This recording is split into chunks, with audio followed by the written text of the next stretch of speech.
Buenas noches, hermanas, amigas. Hoy nos hemos reunido para compartir un tiempo y reflexionar un poquito sobre la adversidad como terreno para la fe. Antes de iniciar, vamos a hacer una oración. Por favor, acompáñenme. Padre Santo que estás en el cielo, esta noche venimos a ti y ponemos en tus manos este tiempo, Señor, para que nos hables, Señor, para que nos des tu palabra, para que nos des tu mensaje y tu consuelo, Señor. Gracias porque tú estás en control de todo y en Cristo Jesús dejamos este tiempo, Señor, que es nuestro Señor y nuestro Salvador. Amén. Pues iniciamos con diciembre del 2019.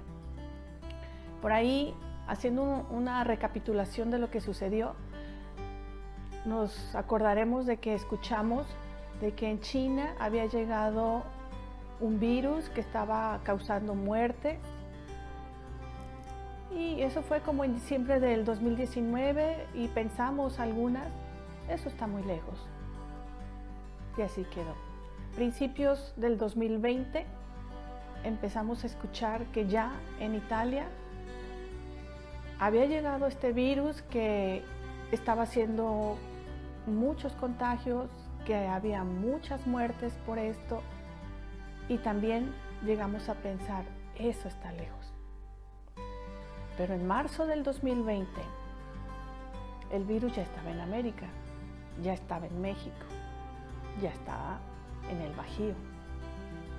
Y nos llega la orden de las autoridades que todos tenemos que estar resguardados en casa, que ya nadie podía salir y nuestra vida empieza a cambiar. Empezamos a oír noticias constantemente de lo que estaba sucediendo en el mundo, de lo que estaba sucediendo en México y nosotros encerrados. Empezamos a llenarnos de miedo, empezamos a llenarnos de angustia, de estrés, de ansiedad, de preocupación y hasta de depresión algunas. Empezamos a cambiar nuestra vida a partir de ahí y nos dimos cuenta que habíamos perdido el control de todo, de nuestra vida, de nuestra familia, de nuestros hijos, de nuestros trabajos, de nuestra economía. Y nos dimos cuenta que todo era incierto. Y la incertidumbre empezó a llegar a nuestras vidas y no sabíamos ni qué hacer, estábamos sujetos a las recomendaciones de las autoridades que nos fueron llevando de 15 en 15 días, de 15 en 15 días y hacían una evaluación, y otros 15 días y hacían otra evaluación, y otros 15 días y hacían otra evaluación. Y cuando nos dimos cuenta, el 2020 había terminado. Y se terminó el año y nosotros en casa.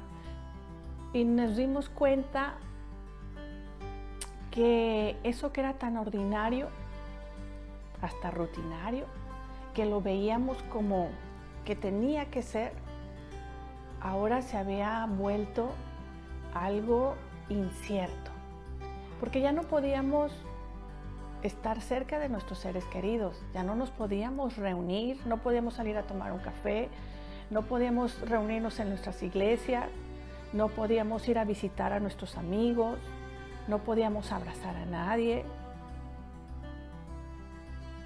Y la vida nos estaba cambiando y nosotros espiritual y emocionalmente también estábamos cambiando. La incertidumbre llegó y se nos hizo como hasta un coma espiritual. Quedamos atónitos en muchos momentos de nuestra vida.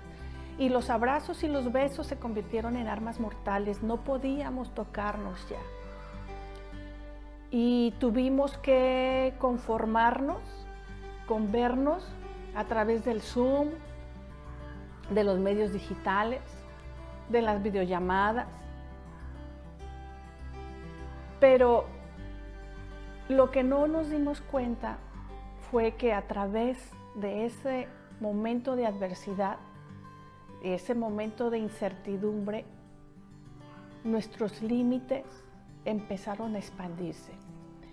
Pensamos que teníamos el control de todo y no nos dimos cuenta que en realidad nunca hemos tenido el control de nada.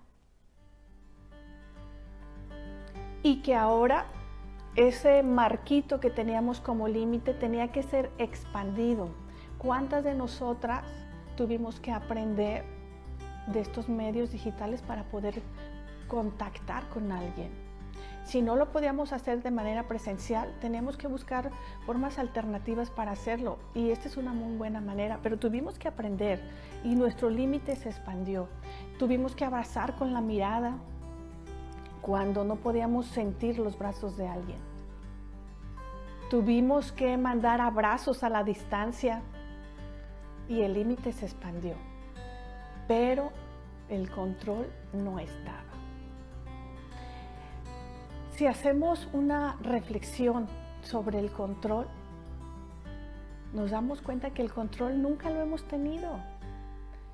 Lo que vino a ser esta situación adversa de la pandemia es que a través de la adversidad nos llenamos de miedo, tuvimos que expandirnos, pero darnos cuenta que el control no estaba en nuestras manos, que solamente habían cambiado las preocupaciones. Si antes me preocupaba el trabajo que no me gustaba, si antes me preocupaba la relación que tenía con mi jefe o la relación a la mejor tóxica que tenía con mi marido, o el comportamiento o mal comportamiento de mis hijos, ahora me preocupaban otras cosas como era la salud y la vida. Pero en realidad de muchas de ellas no teníamos el control, solo había cambiado las cosas que me preocupaban.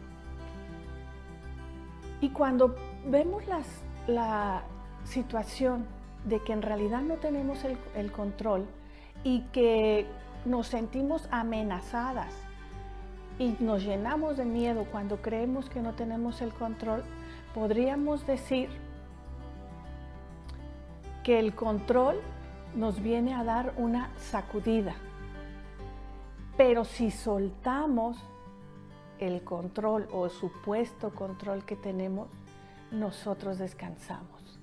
Cuando queremos tener el control de todo, siempre vivimos con miedo, con preocupación, con ansiedad, con angustia, con temor.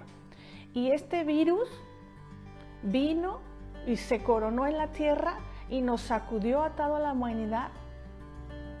Y toda la humanidad perdimos el control de nuestras finanzas, de nuestros trabajos, de nuestras familias, de nuestros contactos, de nuestras relaciones. Y así lo creíamos. Pero si vemos un poquito más allá, podemos sacar que al expandir nuestros límites, nosotros soltamos el control. Y cuando nosotros soltamos el control, podemos estar en el presente, en el aquí y en el ahora. Cuando nosotros soltamos el control, entonces es cuando el control pasa a manos de Dios. Pero ¿qué tuvimos que hacer nosotros? Volver a jerarquizar nuestras prioridades y nuestros valores. Ahora no podíamos salir, pero teníamos tiempo en casa para reflexionar. No podíamos estar en contacto con alguien, pero teníamos tiempo en casa para estar en contacto con Dios. Ahora nos dábamos cuenta que una enfermera era mucho más importante que un futbolista, que un hospital era mucho más importante que un estadio en un concierto. Si vemos la adversidad o la llegada de este virus o lo incierto de estos momentos, si lo vemos desde esta mirada, si lo vemos desde la mirada del amor, podemos darnos cuenta que soltar el control es un descanso, que soltar el control le da toda la autoridad a Dios para entrar y hacer lo que Él decida hacer en su vida. Porque muchos quizás pensamos, ¿por qué Dios permite esto? ¿Por qué pasa esto? ¿Por qué durará esto o ha durado esto tanto tiempo? ¿En verdad creemos que esto sale del control de Dios? Si nosotros estamos soltando, si nosotros estamos en el presente, Dios puede estar en el presente y podemos actuar, y Él puede actuar. Si nosotros nos preocupamos, y que la preocupación no es otra cosa más que la anticipación de algo que ni siquiera sabemos si va a suceder, pues estamos en el futuro. Y Dios no está en el futuro, Dios está en el presente, Dios está aquí y ahora. Si nosotros miramos atrás y nos metemos en la angustia y en el dolor y en la depresión, estamos en el pasado. Pero ahí no está Dios, Dios está obrando aquí y ahora, está en el presente. Cuando nosotros podemos decir y aceptar que nuestras vidas no están en nuestro control, le estamos dando toda la autoridad a Dios para que Él actúe sobre nosotros. Porque podemos pensar, ¿y esto cuándo durará? Y nos podemos ir, así como nos llevaron de 15 en 15, nos podemos ir a ocuparnos del hoy, ocuparnos de mañana y ocuparnos de pasado mañana. Pero en verdad podemos arreglar algo. En verdad el anticiparme a eso me ayuda, hace que las cosas sean más fáciles. En verdad hace que esto cambie, que vaya a cambiar el rumbo.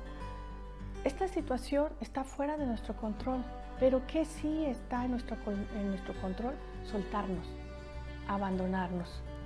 Hay una escritura muy clara, donde se habla justamente de lo que Dios ha hecho con nosotros, de lo que Él ha venido a hacer. Porque podemos pensar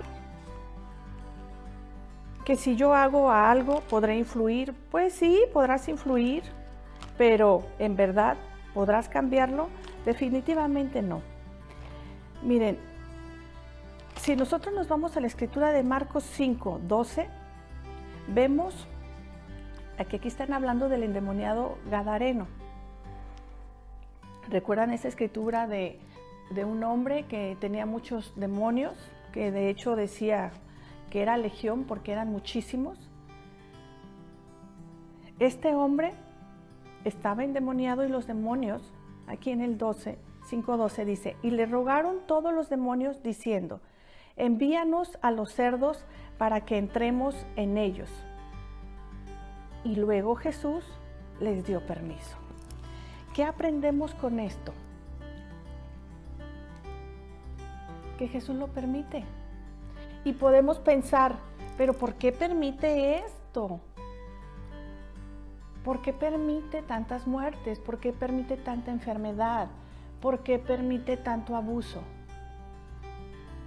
Porque muchas veces la adversidad es no son todas, pero es una de las maneras en que Dios llama nuestra atención.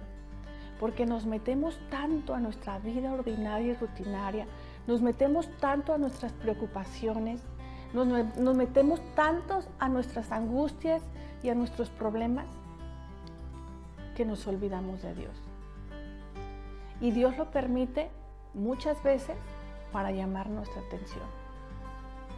Probablemente toda la humanidad necesitábamos una fuerte llamada de atención, porque nuestra escala de valores estaba totalmente invertida, porque lo que tenía importancia era lo superfluo y lo realmente esencial estaba muy, muy abajo. Probablemente necesitábamos una fuerte sacudida para que nuestra fe creciera. Y si vamos a la escritura de Lucas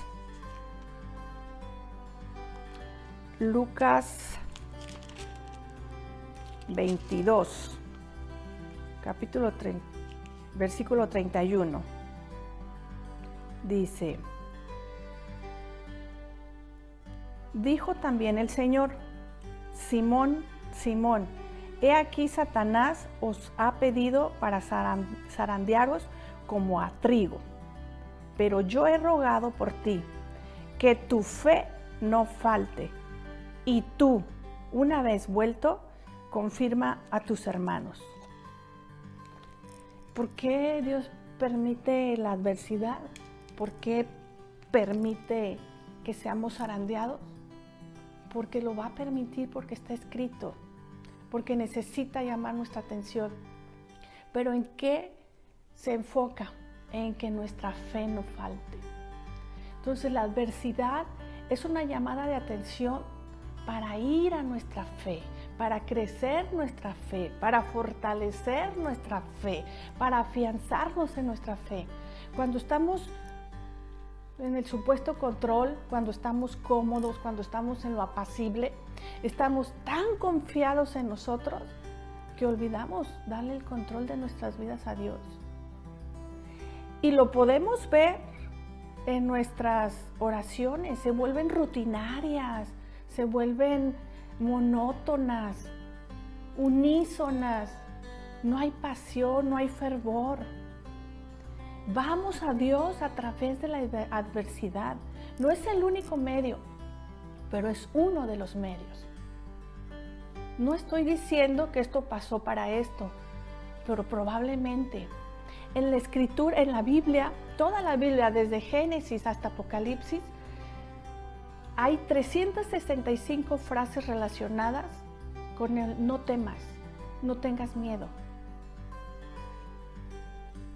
Yo no sé, suposición mía, si son 365 veces que está escrita esa frase, ¿no será una frase para cada día? ¿No será una frase, un recordatorio para que cada vez que tú te levantes recuerdes, no temas? Vas a ser zarandeado. Hasta Pedro fue zarandeado. Pero yo he rogado por ti para que fortalezcas tu fe, para que tu fe no decaiga. Y es ahí donde la adversidad se vuelve el terreno fértil para la fe. Quizás si aprendiéramos de otras maneras, no fuéramos tan zarandeados, pero yo en lo personal, yo te puedo decir, yo fácilmente cruzo ese hilo tan fino que va del ordinario a lo sagrado. Y fácilmente lo sagrado lo hago ordinario.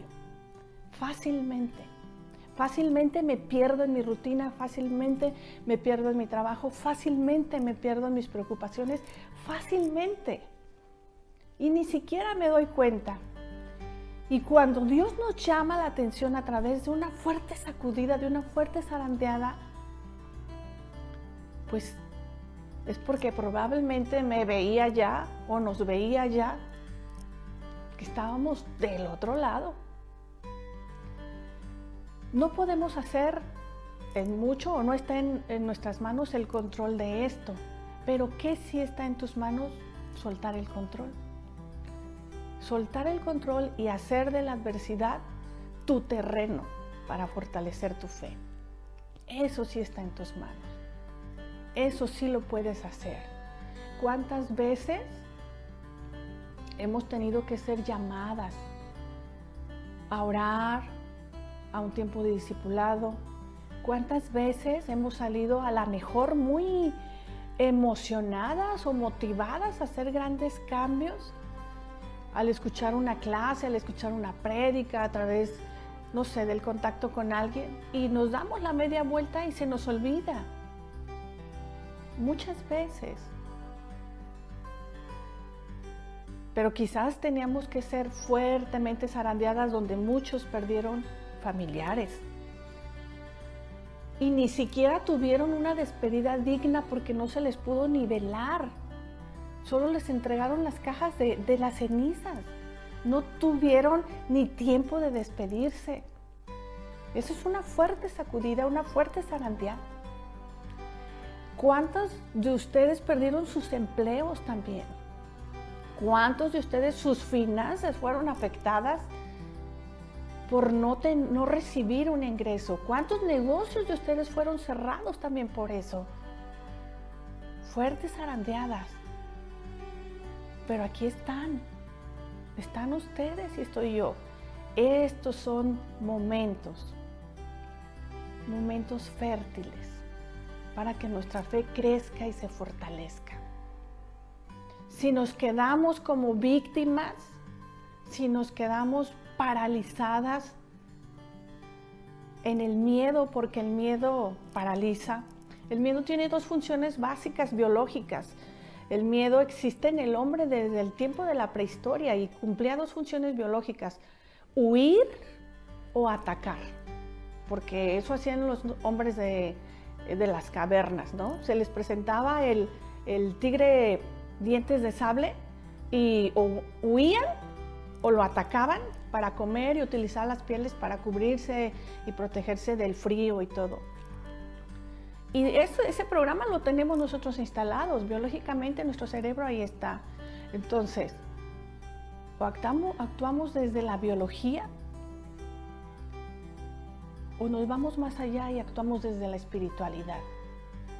Al expandir nuestros límites, cuando este virus llega y nos mueve toda, y que creemos que perdemos el control, pues sí, nos mueve a otros planos, claro que sí. Pero qué bueno, nos mueve desde el plano físico, porque ya no podemos salir. Nos mueve en el plano intelectual, porque tenemos que aprender las cuestiones digitales para podernos comunicar. Nos mueve desde el plano espiritual, porque tenemos tiempo para hacer comunión con Dios cuando estamos solas. Y nos mueve en el plano emocional también, a gestionar nuestras emociones, a no solamente ser reactivas, sino a gestionarlas.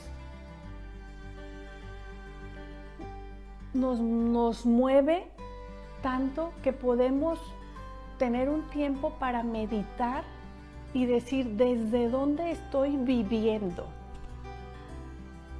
desde el amor o desde el miedo. ¿Me cuido porque me amo? ¿Me cuido porque amo al otro? ¿O me cuido por el miedo al contagio, por el miedo al virus? ¿Desde dónde lo estoy viviendo? ¿Desde dónde me estoy moviendo? ¿Trabajo porque estoy al servicio de la vida? ¿O trabajo solamente por miedo y traer unos pesos a casa para alimentarnos? Son tiempos de autorreflexión, son tiempos de meditación, son tiempos para movernos, son tiempos para expandir nuestros límites, son tiempos de comunión con Dios, pero son tiempos para crecer nuestra fe también. Muchos hemos estado por años en la iglesia, pero ¿cuánto tiempo realmente hemos estado desde el amor? ¿Cuánto tiempo hemos estado desde la pasión? ¿O desde dónde nos hemos movido? Oro para que no me digan que no ore, para no ser señalada, porque tengo que hacerlo, o porque quiero, porque lo deseo, porque lo amo. ¿Desde dónde estamos viviendo? En terapia decimos, hay una frase que utilizamos y decimos, al servicio de la vida, y yo ahora la aplico tanto aquí, al servicio de Dios y la vida. Este es el tiempo exacto donde se cumple el primer mandamiento. Es el tiempo donde no solo podemos tener estar en casa solas, sino podemos a través de estar ese tiempo a solas, podemos amar al Señor nuestro Dios por sobre todas las cosas, por sobre el virus, por sobre la pandemia, por sobre la falta de contacto, por sobre la falta de economía, por sobre todas las cosas, con toda tu alma, con toda tu mente y con todo tu corazón. Pero es el tiempo también de ir con nosotros, de amarnos y de tener el amor propio, de reinventarnos, de no ser las mismas. Qué trágico sería que una vez que termine esto, seamos las mismas. Ninguna persona después de la adversidad sigue siendo la misma. Para eso son las zarandeadas que hasta Pedro vivió, justo para eso.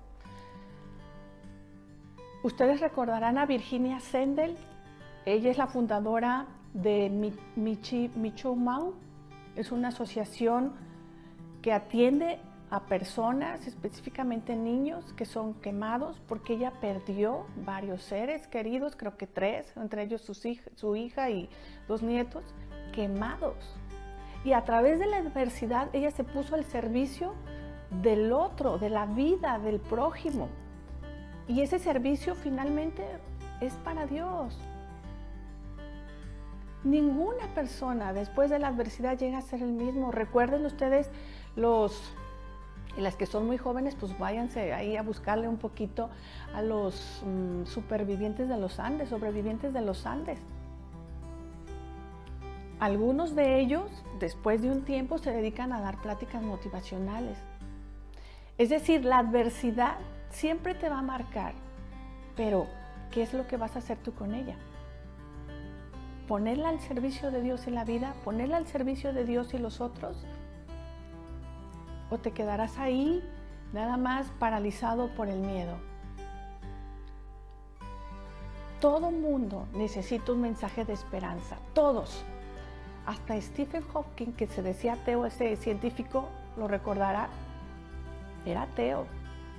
Y su esposa contó que en los últimos días de él, de hecho ya estaba agonizando, en sus últimos momentos específicamente, él dijo: qué bien me caería ahorita creer en algo más grande.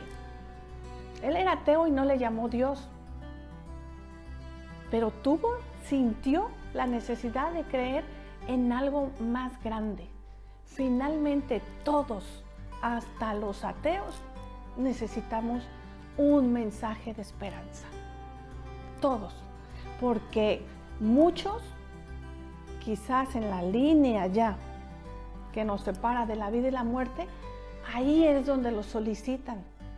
Pero nosotros ahorita tenemos la oportunidad, porque estamos en el aquí y en el ahora, y Dios actúa en el aquí y el ahora.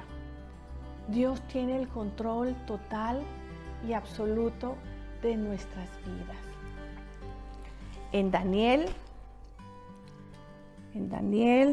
pero déjenme checar, está escrito. La escritura dice lo siguiente: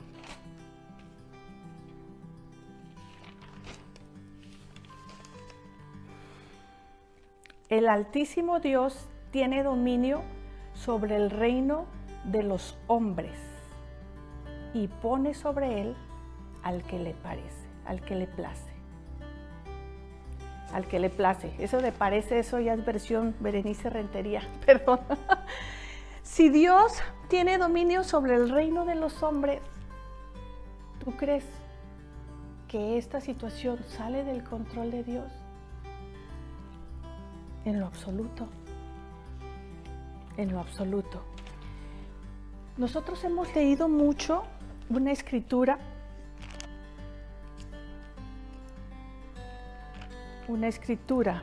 que dice que Dios utiliza todas las cosas para bien para todos aquellos que creen en Él.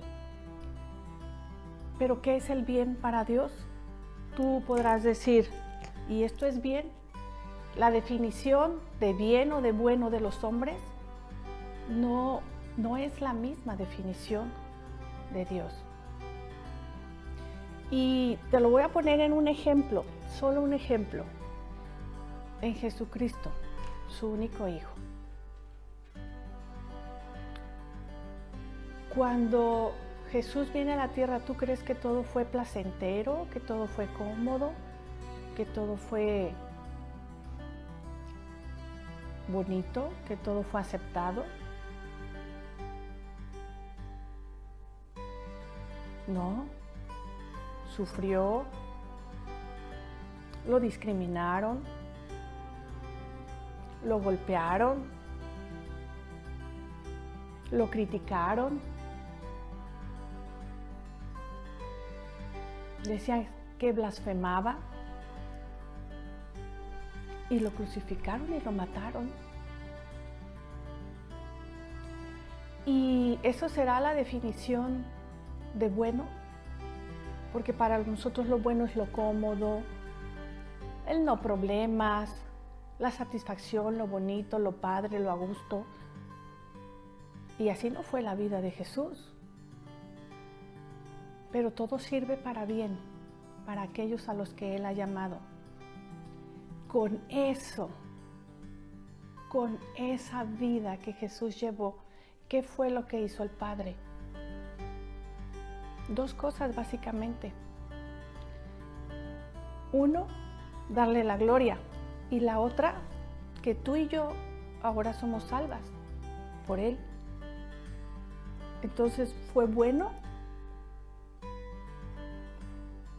Ahí es donde vemos que ni los términos de Dios corresponden a nuestros términos humanos, ni los tiempos de Dios corresponden a los tiempos humanos, porque Dios es soberano. Nosotros queremos hacer un contrato con Dios y decirle, yo voy a la iglesia y tú me cuidas. Yo oro y tú cuidas a mis hijos. Y no, la cosa no funciona así. Dios es soberano. Dios permite que pasen cosas, Dios permite la adversidad, Dios permite los virus, Dios permite que llueva, Dios permite que haya tiempos de sequía. Dios lo permite para zarandearnos. Para eso lo permite. Pero que la zarandeada no sea en vano.